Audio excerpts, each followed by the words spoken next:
a 2.5 out of 5. There are some good moments on this album, but there are some moments where it just didn't grab me necessarily, which is disappointing considering I was looking forward to hearing this and I was glad I got to listen to it. But apart from a few songs on here, this isn't going to be one I'm probably going to go back to very often. What's up, Thrashers, and welcome back once again to the Thrash Maniac 99 YouTube channel, and I am back with another album review, and this week we're kicking it off with probably the biggest release coming out here on March 1st, and that is the latest offering from Bruce Dickinson with the Mandrake Project.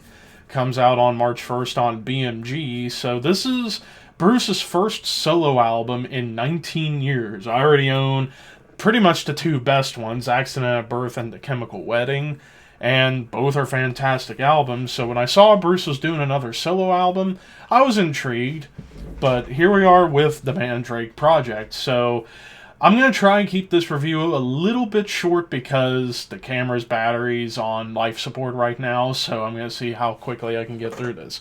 So we kick things off with Afterglow of Ragnarok. It's kind of like, starts off a little bit on the doomy side, but then it turns into almost a groove metal song, like little hints of Pantera, because there's like a chugging riff and groove laced onto it, but with a solid chorus, doomy bridge. And as far as the lead work, top to bottom on the album, I thought the lead work was pretty solid, but there's definitely some highlight leads that come up here and there.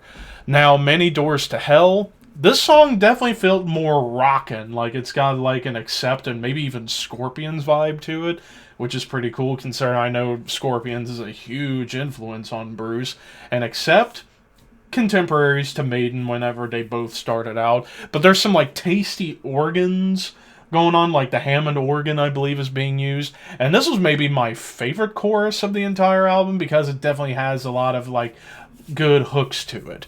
And the melodic verses come up here and there. And then some beautiful leads, like Roy Z doing these leads, like I said, they're pretty solid for the most part, but this was one of the big leads that stood out because of the shredding nature of it.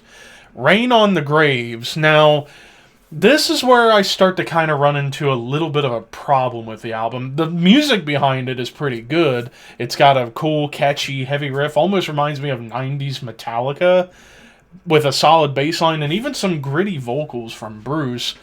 But while there's a cool melodic riff in the chorus itself is pretty bland, I gotta admit.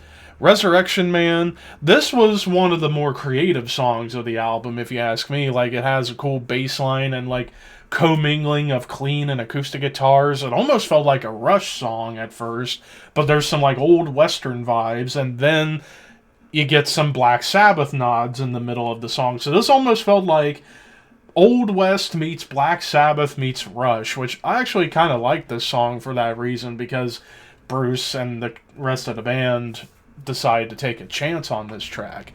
Fingers in the Wounds. It's got some nice, tasteful, symphonic piano elements and acoustic guitars, somber melodies, and even some, like, ancient Egyptian vibes in the bridge. And I actually like this song for, again, more creativity coming in, especially with those ancient Egyptian moments that pop up. And I don't mind the piano on this album. I know it's pretty much all throughout, but I like when piano comes in on this album. It definitely showcases some more atmosphere and melody. But then we get into the next 4 songs, which I actually think kind of saves this album. We get to Eternity Has Failed, which is actually a shortened, reworked version of the song If Eternity Should Fail from Iron Maiden's Book of Souls. And while I like Book of Souls, I gotta admit, I like this version of the song a little bit more than the actual Maiden version, because it basically trimmed the fat off of the original version and just accentuated more of the melody and more of the heaviness that the song had to offer. Like, it's folky at the beginning, but there's some excellent crooning from Bruce. Like, I gotta say, Bruce sounds pretty good for his age at this point on this album.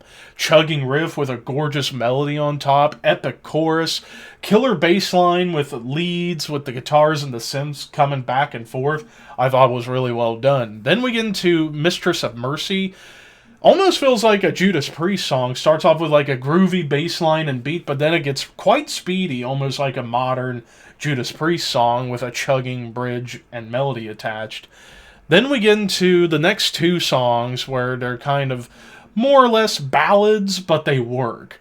And those are Face in the Mirror and Shadow of the Gods. Face in the Mirror in particular, like the lyrics are definitely very personal, kind of like talking about somebody going through alcoholism and struggling in life and feeling like they're just a lost cause essentially in the lyrics. But the song itself, great acoustic play, piano, but it's kind of doomy in terms of the atmosphere and the rhythm, and even a beautiful acoustic solo. Now, Shadow of the Gods, this was probably my favorite song of the entire album, neck and neck with Eternity Has Failed, but in terms of a non-reworked song, Shadow of the Gods was probably one of the most beautiful yet dynamic songs of the album. It's as LA Knight decides to pop in on me. Yeah. But anyways, so it's got some sorrowful vocals and atmosphere and kind of doomy, almost like Bruce was channeling King Crimson with this song, like the song Epitaph off of the debut album In the Court of the Crimson King. That's kind of what I felt Bruce was going for with him and the rest of the guys, going for more of that like early King Crimson vibe. But then it does turn heavy and a little bit faster, almost like a Black Sabbath song, before it returns to the doomy progginess at the end with probably, in my opinion, the best guitar solo of the entire album. But then we end the album with the longest track of the album at 10 minutes with Sonata, Immortal Beloved. And this one I felt was kind of unneeded. Like, it's dark and there's some Pink Floyd atmosphere going on, but the chorus hooks are very bland on this song. In the second half, it does have potential, as there is some storytelling spoken word, but it doesn't really go anywhere.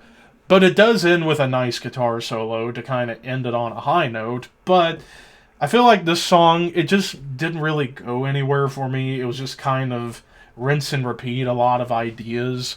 And that's kind of one of the issues I had with this album, especially on a few of these songs. It just kind of felt like meh rockers, or they just kept having like bland choruses. Well, really, it's only Rain on the Graves and Sonata Immortal Beloved where the choruses were kind of bland.